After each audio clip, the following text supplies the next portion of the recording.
حياكم الله واهلا وسهلا بكم. انتقل النجم عبد الله حمدان من نادي الهلال الى النصر، وصار يلعب اساسي ويسجل اهداف، واكيد المدرب جسس له يد في الموضوع، يعني منح الثقه للكابتن عبد الله، واي لاعب تمنح الثقه بيبدع في الملعب، وجسس منح الثقه الكامله للحمدان، واللاعب صار قدها وسجل اهداف حاسمه مع النصر.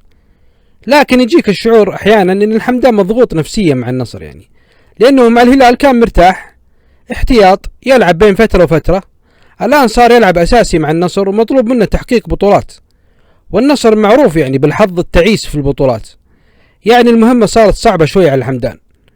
وبصريح العبارة رونالدو ما جاب للنصر بطولات، يعني الحمدان بيجيب لهم بطولات، تشوف ان الموضوع صعب شوي. النصر الآن متصدر الدوري بفارق 5 نقاط عن الهلال والأهلي، لكن جدولة الدوري تخدم الهلال والأهلي أكثر من النصر، يعني كل نادي متبقي له 7 مباريات. الهلال والأهلي تقريبا 6 من ال7 مباريات سهلة مع أندية الوسط. النصر متبقي له 7 مباريات، 4 منها صعبة مع الأهلي والهلال والقادسية والشباب، يعني النصر صعب عليه تجاوز المباريات الصعبة لأنه أخفق فيها في الدور الأول، مع القادسية انهزم، مع الأهلي انهزم، مع الهلال انهزم، يعني كلها انهزم. والأكيد إن بنشوف نهاية الدوري قوية، يعني بيحتمل الوطيس فيها على الصدارة بين الهلال والأهلي والنصر، وسعيد الحظ هو من بيحقق الدوري. وشكرا لكم.